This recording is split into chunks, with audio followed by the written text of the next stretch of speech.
Assalamualaikum warahmatullahi wabarakatuh. Waalaikumsalam warahmatullahi wabarakatuh. Innal hamdalillah nahmaduhu wa nasta'inuhu wa nastaghfiruh wa na'udzu billahi min shururi anfusina wa min sayyiati a'malina. Man yahdihillahu fala mudhillalah wa may yudlil fala hadiyalah. Asyhadu an la ilaha illallah wahdahu la syarikalah wa asyhadu anna Muhammadan abduhu wa rasuluh. Allahumma salli wa sallim wa barik ala Muhammadin wa ala alihi wa ashabi ajma'in. Subhanaka la ilma lana illa ma 'allamtana innaka antal alimul hakim. Allahumma aftah lana hikmataka wansur alaina rahmataka min khazaini rahmatika ya arhamar rahimin. Qala Allah Ta'ala fi kitabil karim, a'udzu billahi minasyaitonir rajim. Ya ayyuhalladzina amanu taqullaha haqqa tuqatih wa la tamutunna illa wa antum muslimun. Ya ayuhan nasu taqu rabbakumul ladzi khalaqakum min nafsin wahidah wa khalaqa minha zawjaha wa batha minhuma rijalan katsiran wa nisaa'a wattaqullaha alladzi tasaaluna bihi wal arham innallaha kana 'alaikum raqiba. Ya ayyuhalladzina amanu taqullaha wa qulu qawlan sadida yuslih lakum a'malakum wa yaghfir lakum dzunubakum wa may yuti'illaha wa rasulahu faqad faza fawzan 'azima. Amma ba'du fa innal asdaqal hadisi kitabullah wa khairal hadi Muhammadin sallallahu alaihi wasallam wa syarrul umuri muhdatsatuha wa kullu muhdatsatin bid'ah wa kullu bid'atin dhalalah wa kullu dhalalatin finnar. Saudaraku kaum muslimin dan muslimat, Bapak dan Ibu sekalian yang dirahmati oleh Allah, jamaah sifah ya online yang senantiasa istiqomah setiap pagi mengikuti kajian, yang semoga semua yang ada di sini senantiasa di dalam rahmat Allah Subhanahu wa taala. Alhamdulillah, kita panjatkan puji syukur kehadirat Allah Subhanahu wa taala, iman tetap tersemat di dalam dada kita, dan Allah yang Maha Kasih Sayang tidak mencabutnya dari dada kita. Sebab Allah Maha Kuasa, orang yang beriman itu sehebat apapun, kalau Allah Ta'ala cabut imannya menjadi orang yang kafir, yang akhirnya menentang Allah dan Rasulnya, kalau ia mati dalam keadaan kafir, mereka akan menjadi penghuni neraka yang menyala-nyala. Dan itu bagi Allah membolak-balikkan hati itu mudah. Maka dari itu sebelum salam kita sholat senantiasa dianjurkan kita membaca doa yang diajarkan oleh Nabi juga, ya. Ya muqallibal qulub tsabit qalbi ala dinik, ya. Ya muqallibal qulub, ya Allah yang membolak-balikkan hati. Tsabit qalbi, kokohkan, teguhkan hati kami ini ala dinika, atas agama yang engkau telah tetapkan bagi kami. Jadi beragama supaya tetap rajin, supaya imannya semakin kokoh, tidak menjadi semakin melukru begitu. Jadi setiap hari harus bertambah. Kalau kemarin itu kita datang misalnya ya jam 6:30 baru masuk, yang sekarang dinaikkan ya jam 6 masuk ya, sehingga kita bisa mengetahui lebih banyak. Kalau kita menuruti kesibukan dunia, itu tidak akan berhentinya dan tidak akan pernah selesai urusan dunia ini. Karena satu urusan selesai, ya ada 2, 3, 4, 5, 10 urusan yang muncul baru yang harus juga diselesaikan. Itulah sebabnya maka kita harus sisihkan waktu kita itu untuk talabul ilmi. Kata Pak Alwi, thalabul ilmi fardhun, fardu wajib ala kulli muslimin, setiap orang yang muslim baik laki-laki maupun perempuan, wajib. Kenapa? Kalau kita tidak punya ilmu bagaimana cara kita beribadah kepada Allah, bagaimana kita itu melepaskan siksa neraka yang begitu dahsyat di akhirat kelak, bagaimana cara kita bisa berbuat baik kepada orang tua dengan tuntunan yang benar, maka hanya dengan ilmu itulah semuanya akan teratasi, yang sulit akan jadi mudah, yang jauh akan menjadi dekat, ya? Yang rumit akan menjadi sederhana kalau kita mempunyai ilmu. Maka harus kita belajar. Ilmu penting, belajar ilmunya itu seperti itu. Sampai diwajibkan, sampai Allah mengangkat derajatnya orang beriman dan berilmu. Bukan beriman saja. Ya, beberapa derajat itu banyak sekali perbedaannya. Orang beriman yang ilmunya sederhana dengan orang beriman yang ilmunya luar biasa, itu berbeda tingkatannya di sisi Allah, meskipun dua-duanya masuk surga sama karena dia beriman kepada Allah Ta'ala. Oleh karena itu marilah ya, kita jangan abaikan waktu yang masih diberikan oleh Allah kepada kita ini. Masih muda, hafalannya masih kuat, tenaganya masih sempurna. Ayo kita cari ilmu. Dan ilmu itu tidak ada lain yang perlu kita kecuali ilmu agama Al-Quran dan Sunnah ini. Ya. Alangkah aibnya, alangkah malunya di hadapan Allah nanti seorang yang mengerti ilmu, segala macam ilmu tahu, tapi ilmu Al-Quran nggak tahu, hadis nggak tahu, ya, agama tidak paham. Itulah yang dulu mendorong saya setelah saya jadi dosen dulu, ya, ternyata ya guru saya almarhum Ustadz Saleh itu menerangkan ilmu apa saja dipelajari, matematika, fisika, indikasi, tapi ilmu Al-Quran nggak ngerti. Itu apa-apaan kamu hidup di dunia. Katanya hamba Allah, kenapa kitabnya Allah nggak ngerti? Kemana nanti kamu menghadap kepada Allah kalau kamu ditanya kitabnya Allah yang diturunkan kamu nggak paham, nggak ngerti, sehingga apa yang dilarang di dalam kitabnya Al-Quran kamu langgar, apa yang diperintahkan tidak kamu kerjakan. Bagaimana? Apa kamu tidak malu berhadapan dengan Tuhanmu? Masya Allah, rasanya dada itu seperti terpukul begitu. Saya harus belajar, ya. Saya harus belajar. Tapi di mana? Sudah tua, ya, umurnya sudah ya di atas 40 atau 50 begitulah, ya. Yang sekitar itu di atas itu bagaimana belajarnya? Quran belum bisa baca, ya. Ya, kalau ada majelis ilmu kecil saya ikuti, ada orang belajar ini diikuti, kemudian diajak teman belajar, akhirnya belajar, ya. Sungguh-sungguh saya masih ingat, ya, guru saya mengatakan belajar agama itu tidak perlu waktu yang terlalu panjang. Ya. Kalau Allah memberikan waktu pendek pun juga akan bisa terkuasai ilmu agama ini.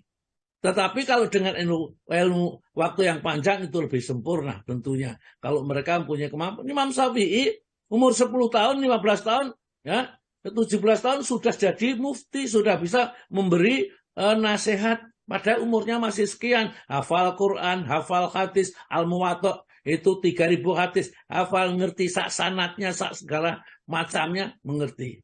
Karena barokah. Umurnya jadi barokah. Umur barokah itu umurnya tidak banyak, tapi manfaatnya banyak. Bisa kita ambil. Itu umur barokah. Kalau umur tidak barokah, umur sudah 70, ya, bahkan mendekati 80, atau mungkin lebih dari 80, cik tangkruan, ningangkringan terus, ngobrol, sing diomongnya, sing dibicarakan, nggak jelas. Ya. Dan tidak pernah memikir bahwa hidup itu akan berakhir dengan kematian. Celaka sekali manusia itu. Kalau mereka tidak pernah berpikir bahwa hidup itu akan berakhir nanti. Sepanjang apapun umur yang diberikan oleh Allah kepada kita berakhir. Dan kalau berakhir, kembali kepada Allah. Kalau sudah kembali kepada Allah, tumatturaduna ila alimil ghaibi wasyahadati bima kuntum ta'malun. Ya, kemudian kamu akan dikembalikan kepada Allah yang mengetahui. Tatkala kamu berada di tempat sendirian, nggak ada yang melihat. Dan kamu perbuatanmu apa di saat kamu berada di tempat ramai. Kemudian akan diberitahukan kepada kalian nanti apa balasannya atas semua perbuatan. Siapkah kita seperti itu? rata-rata di antara kita semua sama. Kalau kita itu ditanya, apakah kita itu mau mati sekarang, ya, atau mati 1 tahun yang akan datang? Kalau nggak ada pilihan di antara duanya, ya 1 tahun yang akan datang. Nggak ada yang kepingin mati sekarang. Bahkan kalau dia punya harta, ya, kematian itu bisa ditebus dengan hartanya. Seluruh harta yang dimiliki digunakan untuk menebusnya. Itu masalah hidup. Padahal kalau masalah nanti di akhirat, tidak bisa lagi ditebus dengan emas sepenuh bumi, punya emas lagi sepenuh bumi itu tidak bisa, tidak ada gunanya. Ya, mereka kaget melihat siksa yang belum pernah dibayangkan pada saat itu. Ya, siksa ada macam-macam, ya, belum pernah terbayangkan. Ada ini gunting-gunting dipotong-potong, direbus, dihancurkan, kepalanya diremuk, kembali lagi dan seterusnya. Dan mereka tetap merasakan sakit, merasakan mati berkali-kali mereka di dalam neraka itu. Ya, sakitnya tidak pernah terperikan, beda yang di surga. Nah, Allah sudah menceritakan di Al-Quran. Maka kata Pak Alwi tadi, ilmu penting. Kalau kita tidak mengerti ilmunya, bagaimana caranya meraih surga? Lepas dari api neraka. Kalau kita tidak berilmu. Bagaimana cara berilmu? Kumpul dengan orang berilmu. Kalau kumpulannya orang berilmu, kita ketularan paling tidak. Tapi kalau kita kumpulnya orang minum-minum, ya kecipratan khomernya barangkali juga itu. Oleh karena itulah saudaraku yang berbahagia, mari kita istiqomah, ya. Apapun yang terjadi pada kita ini, kita sendirilah yang akan mempertanggungjawabkan nanti, bukan orang lain. Sesetia apapun, secinta apapun orang itu kepada kita, besok dimintai amal, 1 jenis amal saja di padang mahsyar. Tatkala mereka diadili itu, tidak ada satupun yang mau memberikan amalnya. Karena amal itulah satu-satunya yang dimilikinya untuk menyelamatkan dirinya dari bencana yang luar biasa. Ya. Ini yang kadang-kadang kita tidak sadari, nggak apa-apa, biasa, besok itu biasa-biasa, nanti rasakan sendiri kalau kita tidak siap mulai sekarang. Saking sayangnya Allah Ta'ala mengingatkan kepada kita, ya ayyuhalladzina amanu taqullah, wahai orang yang beriman, bertakwalah kepada Allah. Kalau sudah bertakwa kepada Allah, jangan berhenti. Apa yang harus dilanjutkan? Wal tangdur nafsum ma qaddamat lighadi wattaqullah, dan hendaklah setiap manusia mempersiapkan dirinya bekal yang layak dibawa menghadap Allah itu apa, dan jangan lupa lagi jaga takwanya. Innallaha khabirum bima ta'malun. Allah itu sangat teliti sekali, ya, dengan semua perbuatan yang kita kerjakan. Melebihi dari CCTV itu, ya, melebihi dari CCTV yang mengawasi kita. CCTV saja nggak jelas siapa, masih kurang jelas, tapi Allah lebih tahu sedetail-detailnya tentang kita. Bagaimana kalau kita dipanggil Allah sendirian, ditunjukkan amalnya, ya. Kemarin di ayat-ayat yang terdahulu, ya, di surat Al-Aqaf itu disebutkan, wa amaman utia kitab bisimalihi. Apa orang yang menerima kitab amal catatnya dari arah sebelah kirinya. Hah?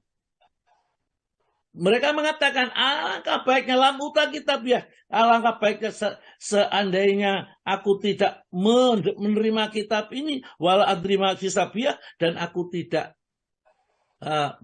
mengerti apa hisab yang akan terjadi pada diriku. Nah, ini kita akan lanjutkan nanti pada episode berikutnya, supaya kita lebih takut. Surat Al-Haqqah ini kalau bisa dihafalkan, dimengerti. Jadi saya juga persilakan kepada teman-teman yang belajar, ya, menyampaikan itu, kalau membawa ayat Al-Quran harus mengerti betul, ya, baca tafsirnya. Ya, kalau perlu jangan satu tafsir, di beberapa tafsir, sehingga kita tidak salah menafsirkannya. Karena tidak ada satupun ayat Al-Quran bertentangan dengan ayat Al-Quran yang lain. Ya. Dan dengan hadis-hadis tidak akan bertentangan, karena antara Quran dan hadis itu sama.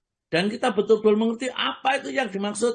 Ya. Kadang-kadang mukmin satu tempat yang lain, ada korelasinya yang tidak sama. Yang itu perlu kita baca. Maka di satu ayat dari potong tengah yang merupakan di atasnya tidak bisa, ya, tengah, atasnya, bawahnya biasanya senantiasa berkorelasi, meskipun kadang-kadang tidak langsung. Jadi belajar Al-Quran memang harus terus-menerus. Ya, satu kitab yang hanya 30 juz, 6.300 ayat lebih itu saja kita menghabiskan umur, maka Al-Quran belum habis kita pahami. Para ulama itu kurang apa? Ya, mereka itu menghabiskan waktunya untuk belajar Al-Quran. Namun demikian, mereka belum pernah merasa puas dengan mempelajari Al-Quran. Ada saja yang merasa kurang, yang belum. Ya.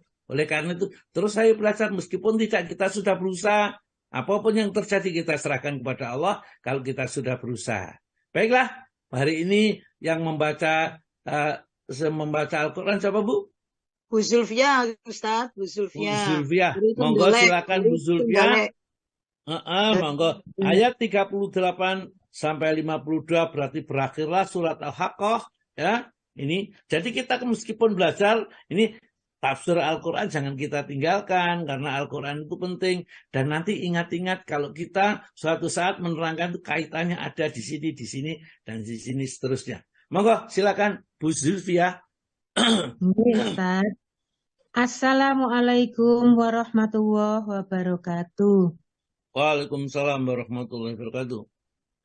A'udzu billahi minasyaitonir rajim. Bismillahirrahmanirrahim.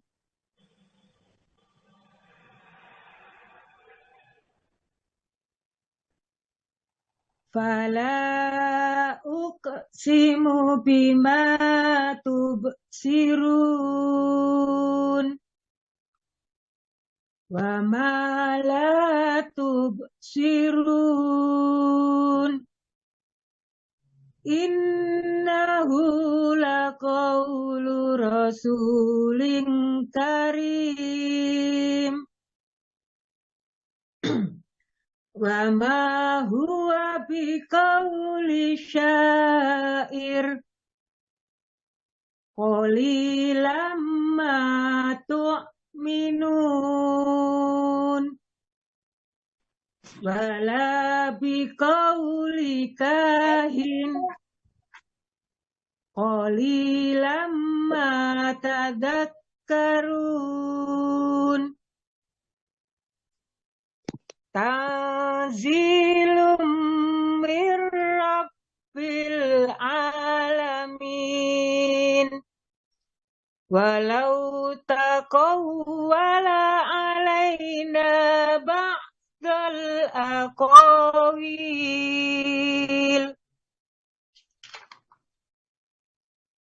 la akhadna minhu bil yamin Tsumma laqata'na minhul watin Fama minkum min ahadin anhu hajizin Wa innahu latadhkiratul lil muttaqin Wa inna lana'lamu anna minkum mukadzibin Wa innahu lahasratun alal kafirin Wa innahu lahaqqul yaqin Fasabbih bismi rabbikal azim. Terjemahan surat Al-Haqqah ayat 38 sampai 52. Aku berlindung kepada Allah dari godaan syaitan yang terkutuk dengan menyebut nama Allah yang Maha Pengasih lagi Maha Penyayang. Maka aku bersumpah demi apa yang kamu lihat dan demi apa yang tidak kamu lihat. Sesungguhnya Al-Quran itu benar-benar wahyu yang diturunkan kepada Rasul yang mulia. Dan Al-Quran bukanlah perkataan seorang penyair.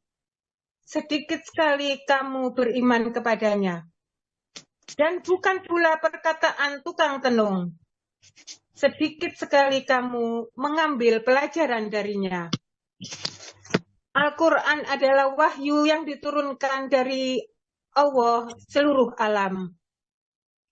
Dan sekiranya Muhammad mengada-adakan sebagian perkataan atas nama kami, pasti kami pegang dia pada tangan kanannya, kemudian kami potong pembuluh jantungnya. Maka tidak seorang pun dari kamu yang dapat menghalangi kami untuk menghukumnya.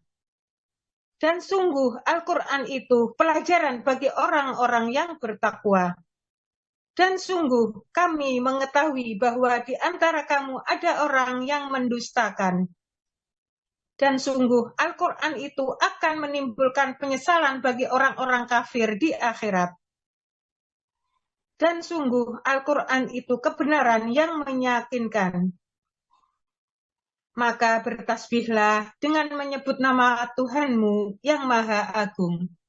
Shadaqallahul Adzim. Maha benar Allah dengan segala firman-Nya. Wassalamualaikum warahmatullahi wabarakatuh. Sama-sama Ustaz. Waalaikumsalam Ya. warahmatullahi wabarakatuh. Waalaikumsalam warahmatullahi wabarakatuh. Semakin bagus, semakin sempurna, bertambah baik bacaan Al-Qur'annya. Nanti ini memang yang diharapkan.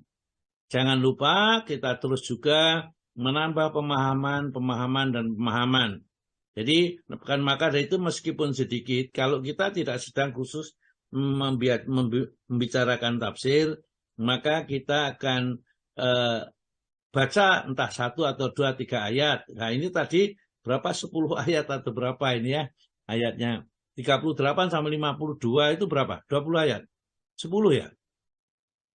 14, Baiklah ya. 14 ayat. 14 ya. Alhamdulillah.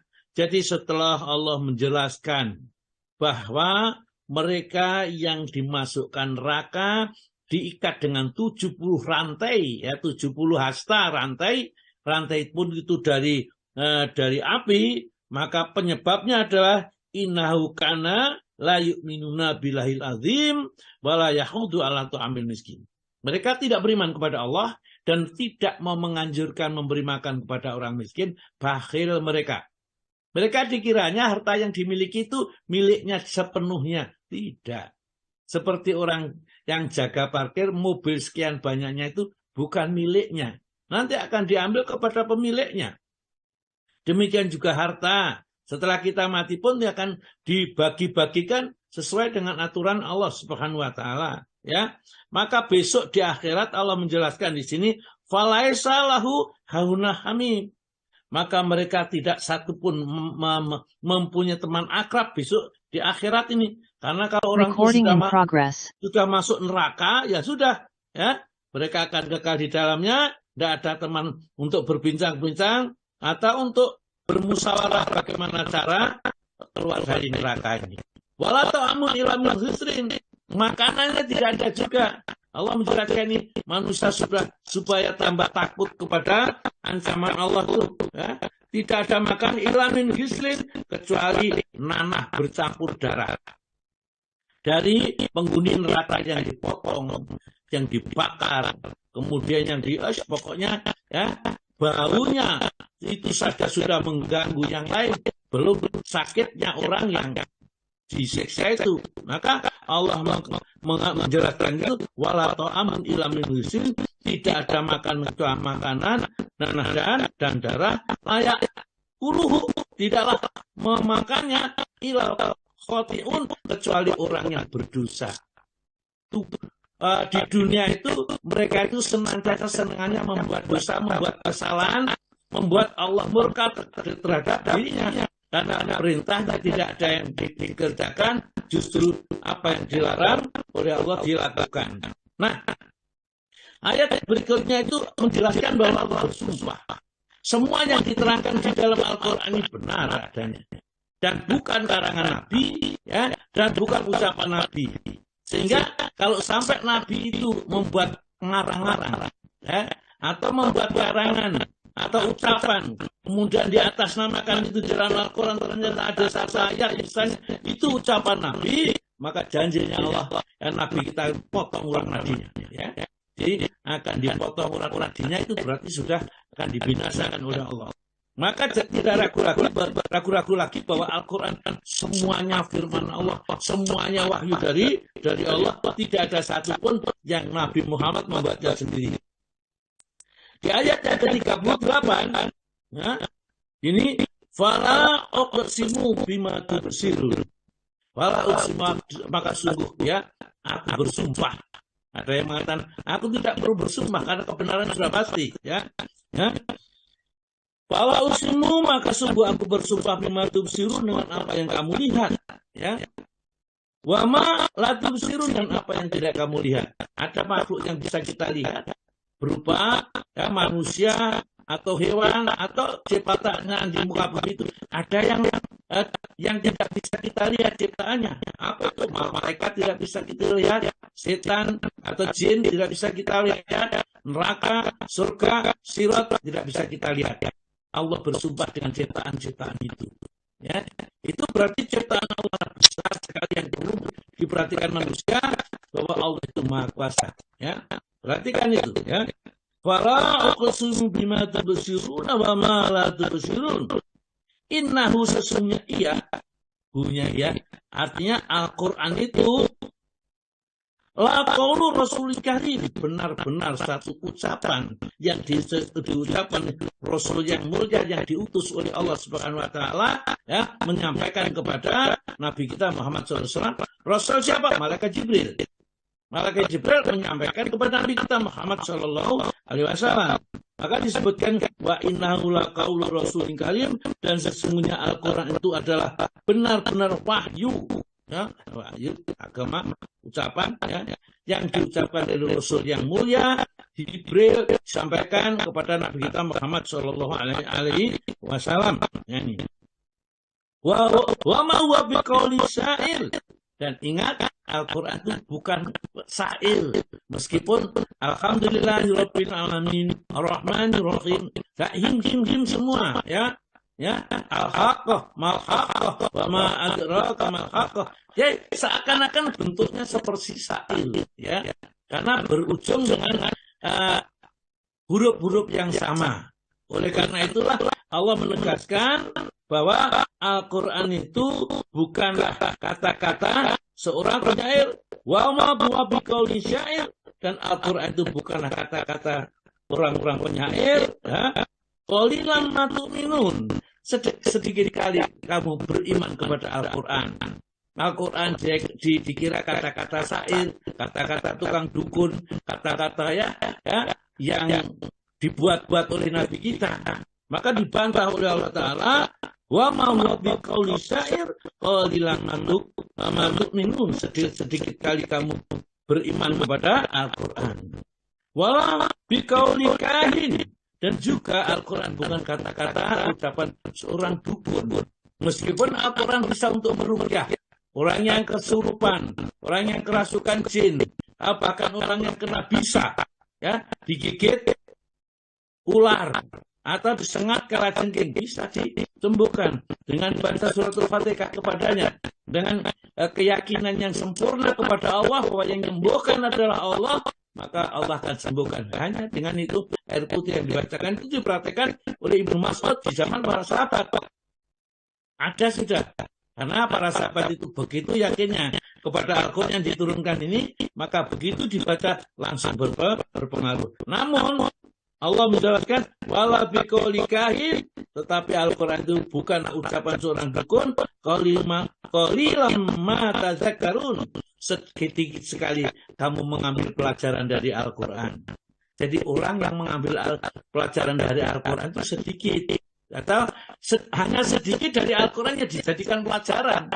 Ya, mana sekarang yang banyak? Ya, orang yang mengambil Al-Quran itu sebagai bahan ajar peringatan bagi dirinya, ya, itu sedikit sekali orang yang seperti, atau di antara sekian banyak Al-Quran ayatnya sekian ribu, sedikit yang diambil, ya, yang digunakan aja untuk kalau dibacakan orang mati surat Yasin saja yang hampir semua sampai hafal itu, ya. Kemudian yang lain sudah tidak diperdulikan, atau surat Kahfi saja, karena surat Kahfi itu fadilahnya begini dan begini yang diterangkan di dalam hadis-hadis sahih. Maka yang dibaca juga banyak surat Kahfi. Jadi qalilan ma tadzakkarun, qalilan ma tadzakkarun. Sedikit sekali kalian menjadikan Al-Quran sebagai peringatan bagi dirimu. Perlu diketahui kata Allah Ta'ala, ya, supaya menegaskan tentang Al-Quran itu tanzilum mir rabbil alamin. Al-Quran itu diturunkan dari Rabb yang menata seluruh alam. Jadi turun berarti dari atas. Kalau dari atas, yang menurunkan berada di atas. Kalau begitu, Allah berada di atas, tidak berada di bawah. Karena yang menurunkan Al-Quran adalah Allah, dan turun itu sudah bisa dimaklumi, artinya dari atas ke bawah. Ya. Kalau dari atas ke bawah, berarti yang menurunkan itu berada di atas. Ya. Kemudian memerintahkan kepada malaikat supaya diturunkan kepada Nabi kita Muhammad SAW. Jadi kalau kita Ain Allah, di mana Allah? Allah fis sama, Allah di atas. Sedang bagaimana caranya di atas itu majhul. Kita tidak tahu, ya. Bagaimana turun ke muka bumi itu pun tidak ada seorang pun yang tahu, yang mengenalnya. Karena semua itu kita hanya memahami apa yang diceritakan dalam Al-Quran oleh Allah dan Rasulnya. Lebih dari itu, kita tidak berani ngarang sendiri tentang hal-hal yang kita tidak boleh membuat karangan ini. Baik, kita lanjut gini. Tanzilum mir rabbil alamin. Al-Quran itu diturunkan dari Allah lah, ya, yang mengatur alam semesta, yang menciptakan dan mengaturnya. Ya, ini walau taqawwala alaina ba'dul aqawil. Ya. Kalau sekiranya kaum Muhammad, ya, memasukkan sebagian dari kata-katamu, ba'dul aqawil, sebagian kata-kata saja di dalam Al-Quran, kamu katakan itu firman Allah, ya, kata Allah Ta'ala, la akhadna min bil yamin, maka kamu tertangkap dengan tangan kanan. Apakah Allah Ta'ala punya tangan? Punya. Karena apa? Di dalam Al-Quran disebutkan, ya, di sini ditangkap dengan tangan kanannya, berarti ada tangan kanan. Berarti tangan kiri ada. Ada nggak di ayat yang menerangkan tangan kiri? Ada. Kalau ada berarti Allah punya tangan kanan dan punya tangan kiri. Tapi bentuknya seperti apa tangannya? Yang jelas laisa kamitslihi syai'un. Allah Ta'ala tidak, ya, menyerupai, ya, segala sesuatu apapun di muka bumi itu. Jadi kalau Allah punya tangan, tidak bertangan sama dengan tangannya manusia. Kalau Allah itu berbicara, tidaklah seperti kita berbicara. Kita berbicara butuh pakai mulut, ya, kemudian pakai suara, ya, pakai lidah dan lain-lainnya. Allah kalau berfirman cukup dengan caranya Allah sendiri yang tahu. Ya, kalau kita tidak diterangkan caranya, kita tidak usah bertanya. Jadi walau taqawala, kalau seandainya engkau Muhammad mengadang-adang alain atas kami badal aqawil, ya, sebagian saja kata-kata, la akhadna minhu bil yamin, tentu aku tangkap kamu dari tangan kanan, summa laqatna minhu watin, dan aku potong urat nadinya, urat jantungnya, ya.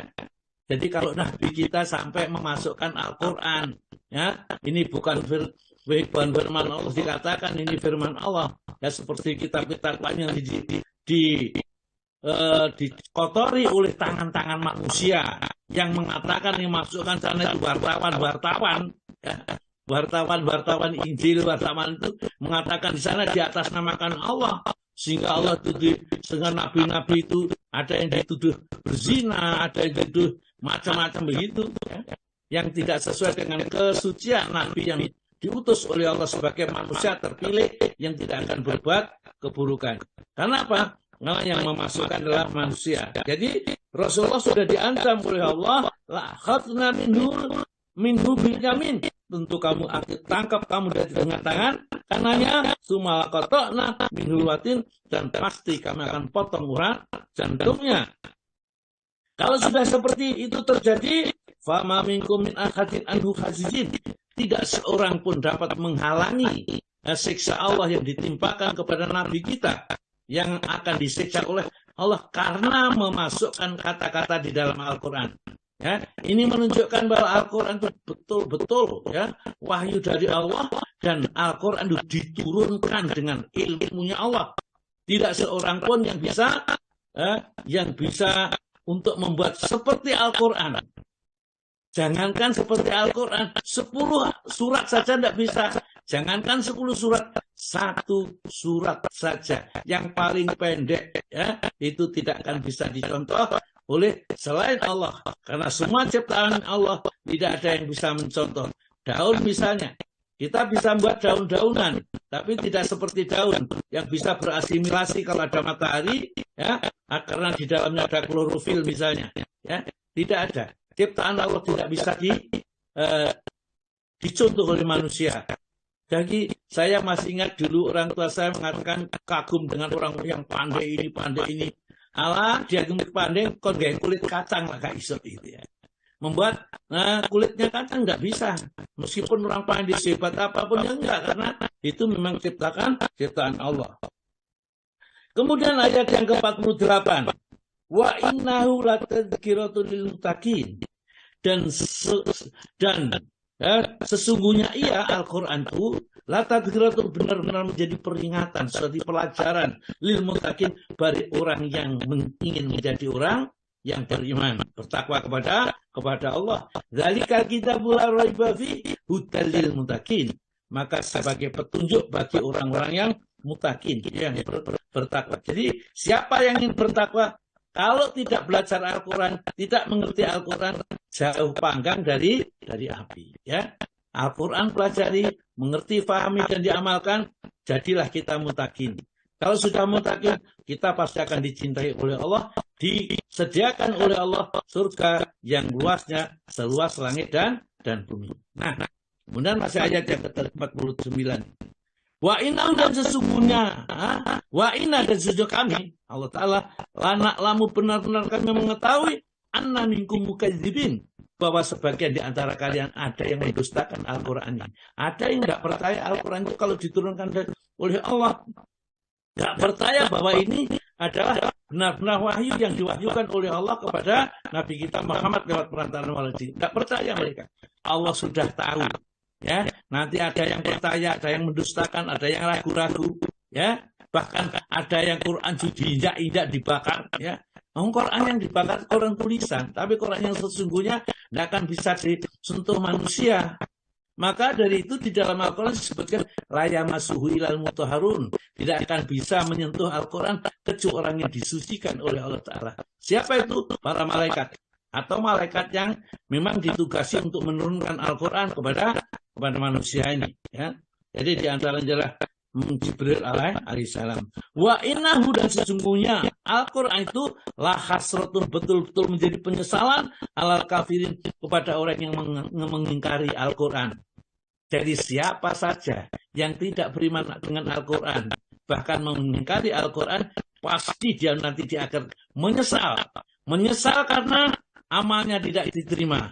Menyesal karena mereka mendapat siksa yang tidak terperikan, menyesal karena mendapat murka Allah, dan menyesal karena dia jauhkan dari seluruh kerabat dan saudara-saudaranya.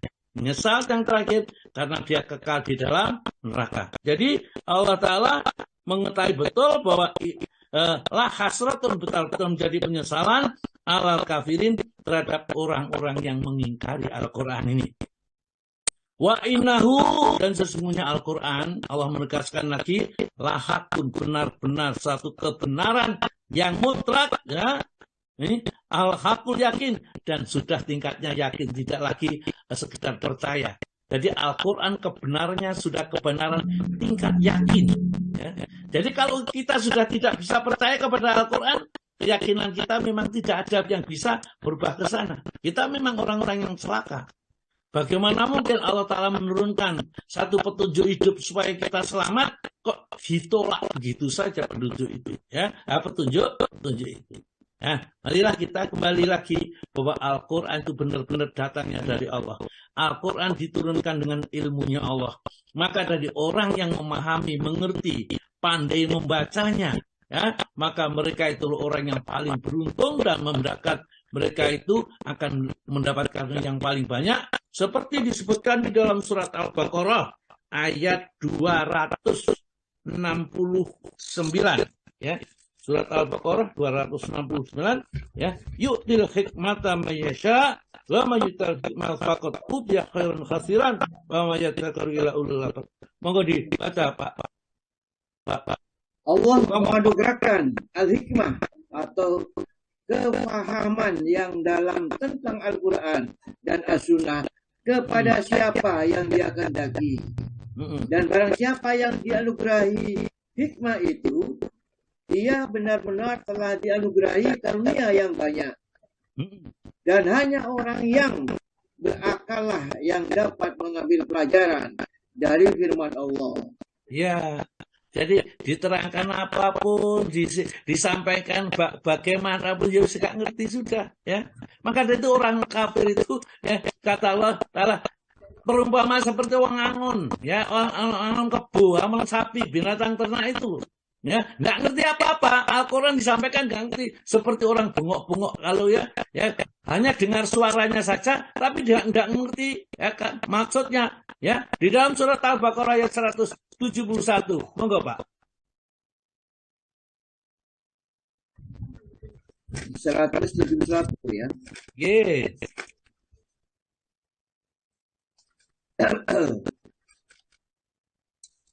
Dan perumpamaan orang yang menyeru kepada orang-orang kafir adalah seperti pengembala yang memanggil binatang yang tidak mendengar selain panggilan atau seruan saja. Maksudnya ayat ini disamakan dengan binatang yang tidak mengerti arti panggilan pengembalanya. Mereka tuli, bisu, buta. Maka oleh sebab itu mereka tidak mengerti. Ya Pak, jadi Allah benci didublek-dubleknya, dipicek-piceknya gitu ya Pak ya. Jadi seakan-akan masa ada sesuatu yang baik di hadapan mata mereka yang bisa dijadikan pedoman hidup, keselamatan dunia dan akhirat, keberuntungan dunia dan akhirat dibuang begitu saja. Ya, sudah dikasih berkali-kali tidak mau mengerti juga ya. Digambarkan seperti binatang ternak yang tidak mengerti apa yang dikatakan oleh pengembala tersebut kecuali teriakan-teriakan saja. Mulai sudah sore ya, mulai ayo. Ini sudah, jangan di sini. Kan nggak akan mengerti binatang itu kecuali didatang, dicambuk, diarahkan pulang.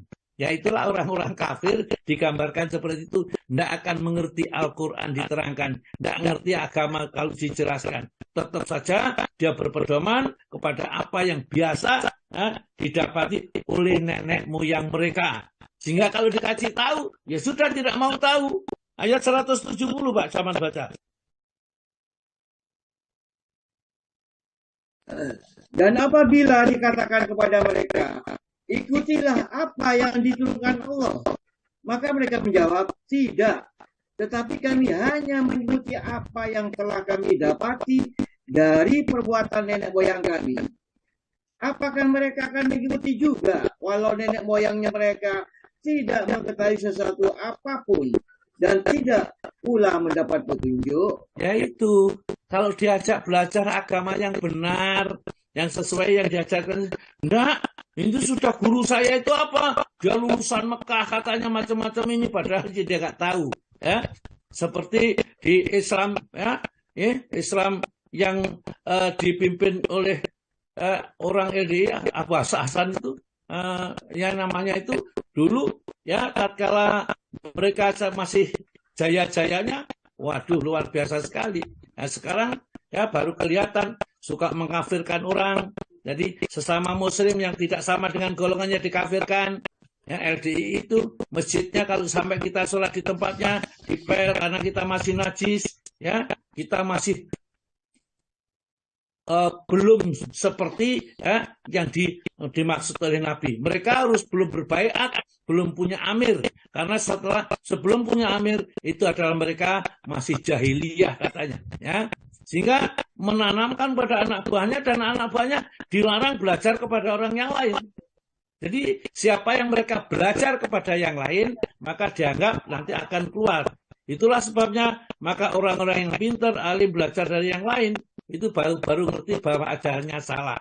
Ya, seperti Al-Zaitun sekarang itu yang akhirnya sama masing-masing orang itu baru tahu bahwa ajaran yang diajarkan oleh Panji Gumilang itu sudah menyimpang jauh ya dari ajarannya. Kita lihat di YouTube sudah lagi bukan rahasia, kita sudah tidak lagi ngerasain sudah seperti itu, dan kita selamatkan. Jangan sampai ada umat ini yang mengikuti ke sana ya, dia memakai salam Yahudi dan lain sebagainya. Itu diterangkan kepada kita supaya kita umat Islam ini jangan ada yang tersesat, takut kepada mereka, maka kita ingatkan, kita tarik ya. Kalau sudah kita tarik mereka tidak mau, ya monggo saja, terserah ya. Karena masing-masing manusia itu akan menjalani takdirnya sendiri-sendiri ya. Kalau mereka ditakdirnya akan menjadi penghuni neraka, maka bagaimanapun kita usahakan tidak akan ada yang bisa mengusahakan karena Allah sudah menakdirkannya. Itu bukan berarti dipaksa, tapi akal yang diberikan oleh Allah kepadanya tidak difungsikan sehingga tidak mengerti mana yang hak, mana yang batil. Baiklah, ya, kita masuk kepada fikih sunnah. Saya sampai halaman berapa Pak Tomo terakhir? Masih ingat? Jadi, yaitu yang ketiga ya. Ketiga atau keempat? Keempat sudah, ketiga sudah, keempat ketiga. Kelima. Kelima Pak Tomo. Mandi, berhias. Iya, ya. G. Mandi berhias itu sudah ya. Oh sudah. Ya, jadi sekarang yang ke-6. Datang ke Jumat lebih cepat. Ya, jadi datang ke Jumat lebih cepat ya. Lebih cepat ya. G.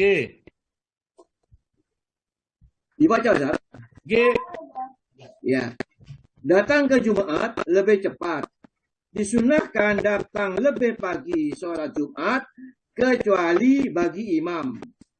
Al-Qamar berkata, saya pergi bersama Abdullah bin Mas'ud ke Jumat. Kebetulan di sana telah ada 3 orang yang telah dahulu datang. Lalu kata Abdullah, sayalah yang keempat. Dan yang keempat itu tidak jauh daripada Allah.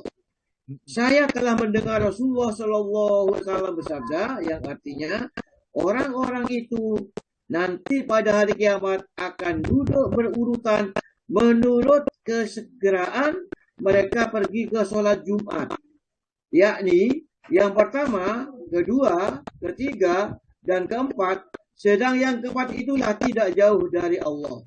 Ya, jadi kalau bisa kita kalau sholat Jumat itu jangan nunggu kalau khotib sudah naik mimbar baru kita datang.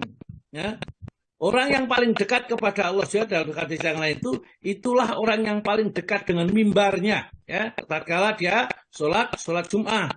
Jadi ingat bahwa sholat Jumat semakin kita datang lebih awal semakin bagus karena shop awal itu adalah shop yang paling utama di antara shop-shop yang lain. Kalau dalam hadis itu shop itu yang utama hanya sampai 5 dan yang kelima itu hanya seperti orang berkorban sebutir telur. Kalau yang keempat seperti seekor jago. Yang ketiga seperti berkorban seekor kambing yang bertanduk dan seterusnya. Moga dibaca hadisnya Pak. Dari Abu Hurairah bahwa Rasulullah SAW bersabda, barang siapa yang mandi pada hari Jumat sebagai mandi jinabat, kemudian ia pergi ke masjid, maka seolah-olah ia berkurban seekor unta. Yang pergi pada saat yang kedua, seolah-olah berkurban seekor lembu. Yang pergi pada saat ketiga, seolah-olah berkurban seekor kambing yang bertanduk. Yang pergi pada saat yang keempat, seolah-olah berkurban ayam. Dan yang pergi pada yang kelima, seolah-olah berkurban telur. Ya, Dan apabila imam telah datang, maka hadirlah semua malaikat-malaikat untuk mendengarkan khutbah. Dan maksudnya begini, kalau yang nanti kita masuk masjid itu imam sudah masuk naik ke mimbar, itu sudah tidak ada urutan kelimanya, sudah tidak ada, karena tidak ada catatan bagi malaikat, ya, tidak ada catatannya. Kemudian karena malaikat mendengarkan khutbah yang dibacakan oleh khotib sholat Jumat itu. Dari hadis ini juga menunjukkan kurban yang utama menurut Imam Malik itu adalah unta. Kurban yang kedua yang lebih utama adalah sapi. Kurban ketiga yang utama adalah kambing. Yang keempat adalah ayam jago dalam hadis yang lain. Kemudian yang kelima adalah sebutir telur. Itu menunjukkan semua kurban-kurban yang dikurbankan hanya karena Allah dengan binatang-binatang hewan-hewan halal itu, maka kemarin menurut hukum berkurban sah adanya. Oleh karena itu nanti mari ya, ini sudah masuk bulan Dzulhijjah, monggo silakan kalau yang mau bergabung nanti segera ya kita menyiapkan ya, tentunya kalau kita memang ada niat ya 1 tahun kita menyiapkan uang untuk kurban, insya Allah ya kita tidak akan kesulitan. Apalagi kalau kita sudah punya ilmu, wujudnya ilmu prakteknya dalam amal. Karena sesungguhnya amal itu adalah buah dari ilmu. Maka dari itu mari ya mulai nanti hari Jumat ya, hari berapa itu? Tanggal 22 dulu ya sudah ya. Sampai nanti tanggal 21 Juni itu pembayaran, atau kita kalau mau berkurban maka silakan gabung ya. Kalau yang belum mengerti lihat di Zoom Asifa itu sudah saya share semuanya, dan sekarang yang sudah bergabung masih ya 10 orang ya. Ya kita masih dapat sekitar 30 jutaan lah ya. Mudah-mudahan nanti kalau kita banyak dari teman-teman kita ini yang bergabung, kita dapat mendapatkan banyak kebaikan. Karena kebaikan di bulan Dzulhijjah ini, ya termasuk bulan haram ini akan dilipat gandakan. Jangan sampai ya kita pura-pura saja, aku sudah di sini, tapi sebenarnya tidak ikut aja.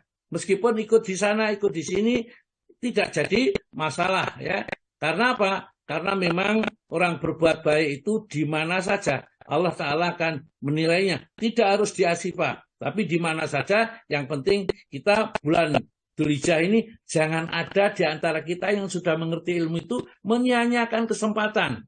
Kenapa? Karena setiap bulu yang menempel pada hewan yang kita kurbankan, kata Nabi kita, maka Allah nanti di hari kiamat akan diganti dengan 1 kebaikan. Berapa banyaknya kebaikan seekor kambing? Bulunya berapa? Sapi apalagi ya, unta. Ini hanya gambaran saja bahwa pahalanya sangat banyak, sangat besar sekali. Sehingga Rasulullah menjelaskan bahwa tidak ada amalan yang lebih dicintai oleh Allah di hari Nahr nanti. Di hari penyembelihan kurban itu melebihi dari meneteskan darah hewan kurban. Jadi ada orang hirban 1 juta atau katakan 10 juta. Nah, dikasihkan dengan orang untuk nyumbang masjid, untuk anak yatim, 10 juta itu untuk dibelikan kambing, 3 ekor kambing, 2 ekor kambing, disembelih sebagai hewan kurban, maka nilainya berkurban itu lebih baik daripada sedekah yang biasa. Ya.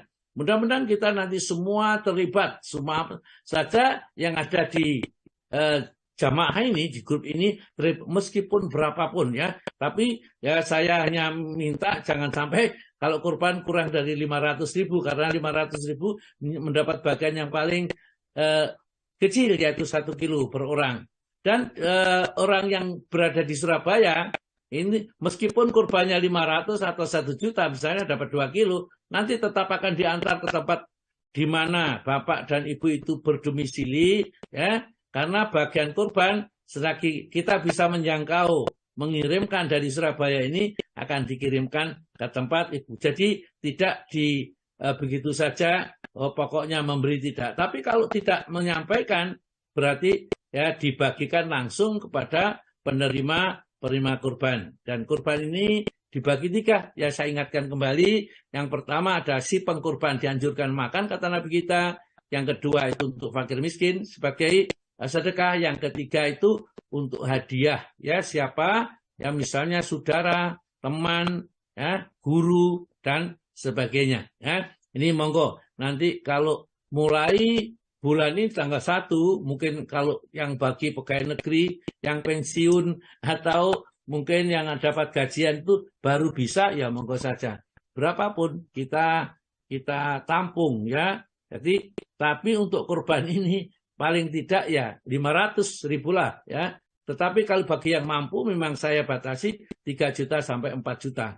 Jadi untuk orang yang mau standar kurbannya, ya, untuk 1 ekor kambing itu yang murah itu ya 3 juta, ya. 3 juta kambing yang murah, kambing yang sudah cukup baik itu ya sekitar 4 jutaan. Jadi kurbannya itu kalau kita gambarkan ya seperti itu.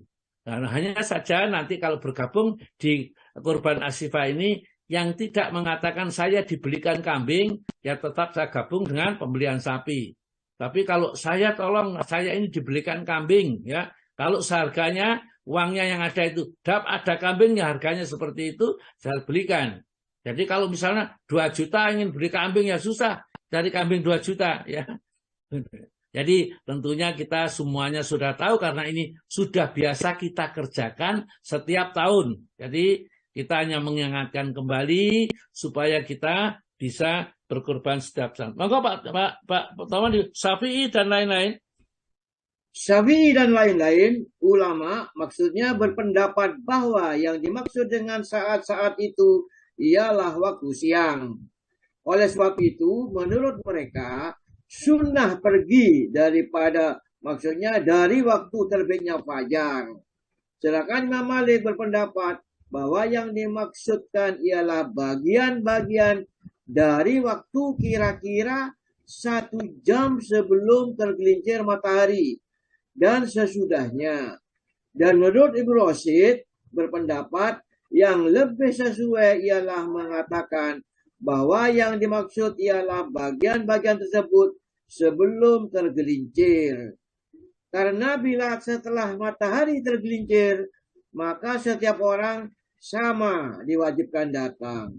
Ya, jadi untuk yang dimaksud saat-saat utama itu, ya, saat-saat sebelum matahari tergelincir, siapa yang datang di awal waktu, yang paling dekat dengan mimbar, sop pertama lah seperti itu, maka dia seakan-akan berkorban seekor unta. Yang sop kedua gampangannya mudahnya aja seperti itu, seperti berkorban seekor sapi dan seterusnya. Jadi saat-saat itu di siang hari sebelum sholat Jum'ah. Jadi ada yang mengatakan ya sebelum khotib naik mimbar, sebelum tergelincir matahari, ya. Yang lain lagi sebelum selesai sholat Jum'ah. Ini pendapat karena tidak didukung dengan dalil dari hadis, maka pendapat itu kita bisa terima dan kita bisa tolak. Yang jelas hadisnya yang di atasnya sudah ada, ya, seperti itu. Yang ketujuh, monggo Pak. Ketujuh, melangkahi pundak orang. Tirmidzi meriwayatkan dari para ahli bahwa menurut mereka makruh hukumnya melangkahi leher orang lain pada hari Jumat. Dan makruh ini amat ditekankan sekali. Diterima dari Abdullah bin Busar, katanya, ada seseorang yang datang waktu Jumat melangkahi pundak orang lain, sedangkan Nabi SAW lagi berkhutbah. Maka sabda beliau, duduklah, kau telah mengganggu orang yang terlambat datang. Ya, itulah. Jadi Rasulullah nggak enak hati, seperti marah seperti itu, maka di dalam hukum fikih jatuhnya karena Nabi tidak melarang dengan larangan yang keras, hukumnya adalah makruh. Kalau larangan keras, hukumnya jadi haram. Jadi kita melangkah-langkahi orang-orang yang datang duluan, itu kita datang terakhir. Apalagi kalau khotib sudah naik mimbar, itu hukumnya makruh. Jadi dilarang kita. Sebaiknya kita kalau ada tempat kosong langsung aja duduk. Dan sebaiknya juga teman-teman yang datang duluan itu menempati sop-sop awal.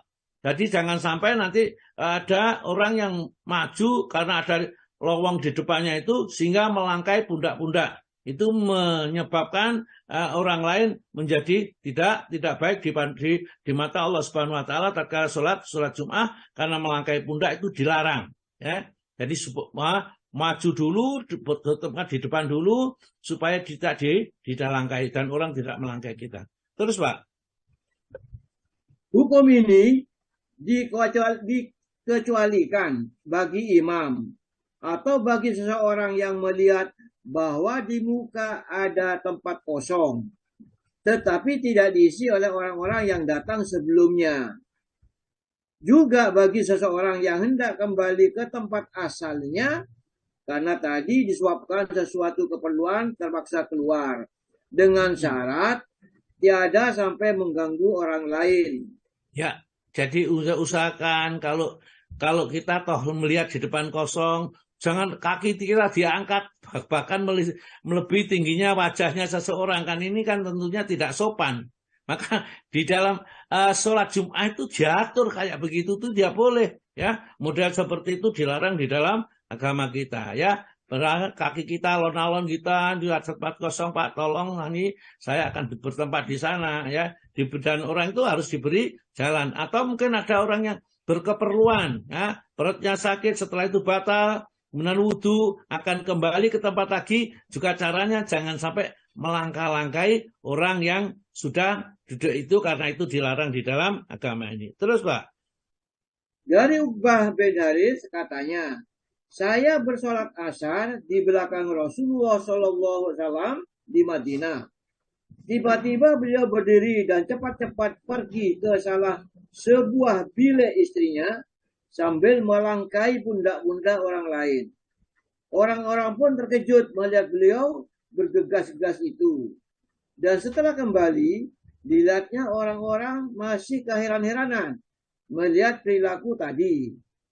Maka sabdanya, saya teringat akan sebungkal emas yang ada di rumah. Dan saya khawatir kalau ia akan mengganggu pikiranku. Karena itu saya perintahkan supaya dibagi-bagi. Nah, itu terjadi keadaan khusus Rasulullah itu sudah selesai, ya, sudah selesai sholat, cepat-cepat, ya, keluar dari imaman, dia imami, dia sampai hampir, ya, dikatakan melangkahi pundak-pundak para sahabat itu. Rasulullah biasanya nggak seperti ini, kok tergesa-gesa, ada apa ini, ya? Sampai selesai diperhatikan, Rasulullah kembali lagi diperhatikan lagi oleh sahabat-sahabat ini supaya tidak terjadi salah tafsir. Maka Rasulullah menjelaskan, saya tadi ada orang menghadiahkan sebungkal emas, ya, mungkin setengah kilo atau mungkin berapa, ya, emas, ya, dan saya lupa pesan kepada istri saya supaya segera dibagikan. Saya khawatir, ya, ini tidak dibagi kalau saya segera nanti mati, maka saya pesankan kepada istri saya supaya emas itu segera dibagi. Begitulah Nabi kita menghadapi harta kekayaan dunia ini. Kalau ada pada dirinya, segera dibagi, ya. Tidaklah dia menunggu-nunggu kapan-kapan ini, karena mati itu akan datang sewaktu-waktu. Selagi kita masih punya ada di tangan kita, itu yang akan dihisap. Sedangkan yang sudah disedekahkan, maka itu sebagai keuntungan bagi pemilik harta itu. Ya, inilah sebenarnya keuntungan harta kita yang sesungguhnya adalah harta kita yang sudah kita sedekahkan. Yang ke-8, monggo Pak. 8. Disyariatkan sholat sunnah sebelumnya. Sebelum Jum'ah, disunahkan sholat sunnah selama imam belum datang untuk berkhutbah. Kalau sudah, maka haruslah diurungkan, kecuali sholat sunnah tahiyatul masjid. Sholat ini boleh dilangsungkan di tengah-tengah imam memberikan khutbah. Hanya harus diringkaskan. Kecuali kalau ketika masuk itu waktu sudah sempit, karena khutbah sudah hampir selesai, maka tahiyatul masjid itu tidak perlu dilakukan. Terus Pak. Dari Ibnu Umar, Rasulullah SAW bersabda bahwa ia memperpanjang sholat sebelum Jumat dan sesudah Jumat dilakukan pula 2 rakaat. Diceritakan bahwa Rasulullah SAW juga mengerjakan seperti itu. Nah, Riwayat ini yang Abu perlu Dawud. diperhatikan jamaah. Sholat qoblal Jum'ah yang setelah adzan itu tidak ada. Karena Rasulullah itu setelah adzan langsung khotbah. Jadi tidak diselingi dengan sholat. Meskipun 2 rakaat. Atau maka tidak ada. Dan yang disebut sholat Jum'ah itu, sholat qoblal Jum'ah adalah sholat yang dikerjakan sebelum imam naik mimbar. Itu berapapun sholat, itu bisa kita kerjakan. Sebagian ulama mengatakan itu disebut sholat intidhar. Sholat menunggu datangnya imam. Ini sholat qoblal Jum'ah ini. Sedangkan kalau sudah adzan, imam adzan itu sudah adzan, maka tidak ada sholat qoblal Jum'ah. Tidak pernah dicontohkan oleh Nabi. Dan yang terjadi di zaman Utsman bin Affan itu adalah adzan pertama itu adzan yang berada di pasar untuk mengingatkan orang-orang pasar bahwa hari ini hari Jumat segera pergi ke masjid. Tapi pada saat perbuatan sholat di masjid itu tetap seperti Nabi kita sholatnya adzannya cuma satu kali ya seperti itu. Jadi tidak ada adzan 2 kali. Yang sebenarnya adzan itu ada di zaman Sayyidina Utsman, tapi adzan yang pertama mengingatkan orang-orang yang sedang sibuk di pasar supaya segera menutup dagangannya, kemudian mengikuti sholat Jum'ah ya, supaya tidak jadi salah paham. Dan sholat ba'da Jum'ah, ya, ba'diyah Jumat itu jumlahnya ya 2 rakaat boleh, tapi yang biasa dikerjakan kalau di masjid dikerjakan 4 rakaat, kalau dikerjakan di rumah 2 rakaat.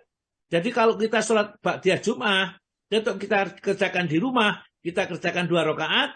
Kalau kita kerjakan di masjid, kita kerjakan 4 rakaat. Itu yang paling baik. Bahkan ada menurut Ibnu Taimiyah 4 rakaat, yaitu 1 kali salam.